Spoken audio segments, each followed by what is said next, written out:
What up, though? This is Mike Posner, and you're watching Live 95.5 in the Bloodworks live studio. Peace. I can honestly say I've been here 4 years. I've seen so many of these performances in the Bloodworks live studio, and this was by far my favorite, man. Thank you very much for playing and giving us your message, dude. That's incredible, incredible. Seriously, one more time for Mike Posner.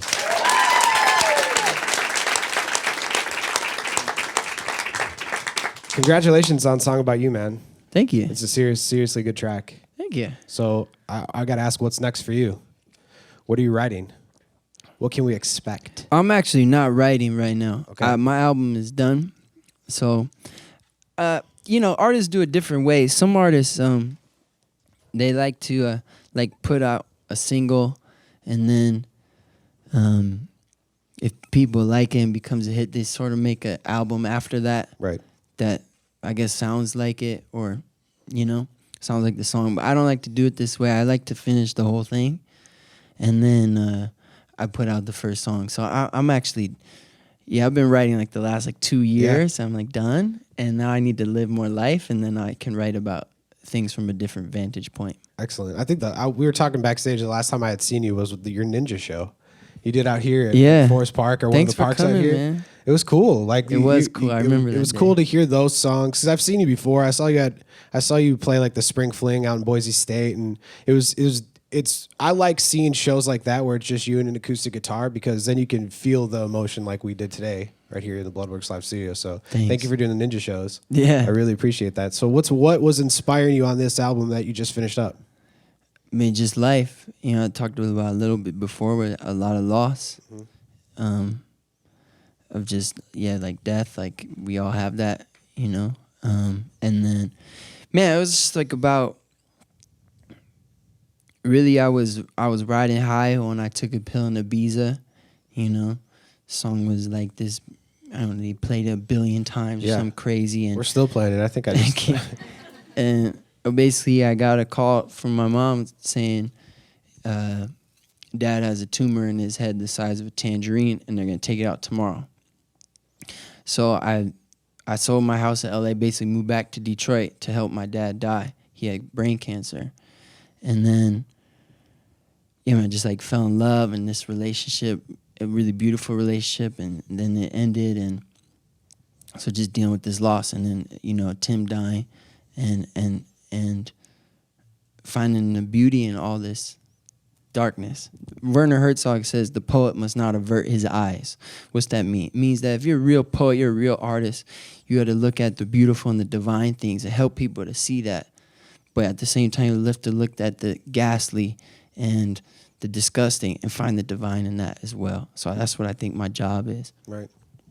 Man, I can't. I'm tearing up looking at him in the eyes right now. I'm really sorry to hear about your dad, man. That's okay. And it's I know life. Mac Miller and you were super big homies, and Avicii as well. And but I appreciate the music you're putting out to spread that message as well. Do you think that you're writing, the way that you write songs and sit down to write songs now has changed over time? What do you do as far as the process goes? Is it just you and the guitar? Is it still you and the laptop? Clearly you're not in your dorm room anymore, because that's what you were doing prior for your mixtapes and stuff. Yeah. But how has it changed? How has it evolved? Well, I started writing songs when I was 8, and I'm 30. So that's 22 years. I've written songs every which way. Right. I'll start with just a melody, just the lyric, just the guitar with the track. But typically, I try to write a great song in this thing.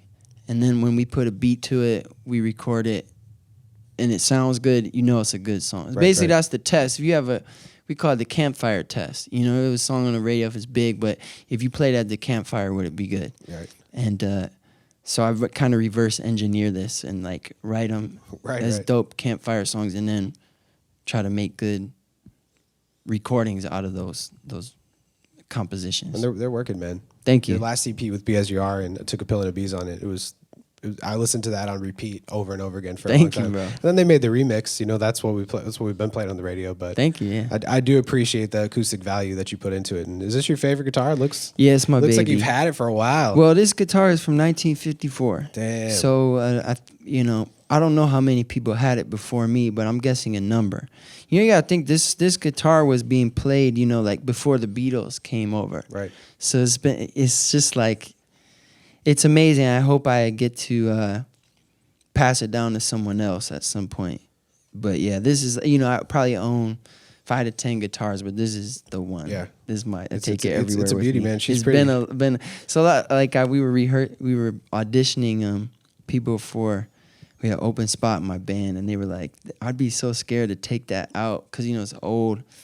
But I'm like, this thing's meant to be played. Yeah. It's not supposed to sit on a shelf. So That's I play something it. our boss had met Ed Sheeran not too long ago, Mm-hmm. and he signed the guitar that he had gotten. This is meant to be played, not to be for show, and nobody's played it. It's a beautiful Martin. Phil, learn to play guitar, please. Thank you. I heard you say backstage that He you shouldn't sign it, then more people would play. I it. know, dude. Because it's like, and it's right here too. It's right where your arm's gonna be resting if you do play. But I heard you say backstage that you like older strings, not new strings. I thought that was pretty interesting. What's the reasoning behind that? They just sound different. It sound more dark. Yeah, I mean, I can't really A/B it. If I had some new strings, you could hear the difference. But I just like how it sounds with Yeah. old strings. It sounds beautiful, especially in this room. This room's really pretty. This room is awesome. Well, Mike Posner, I really appreciate you sitting down and talking with me, man. One more time for Mike Posner. Thank you so much.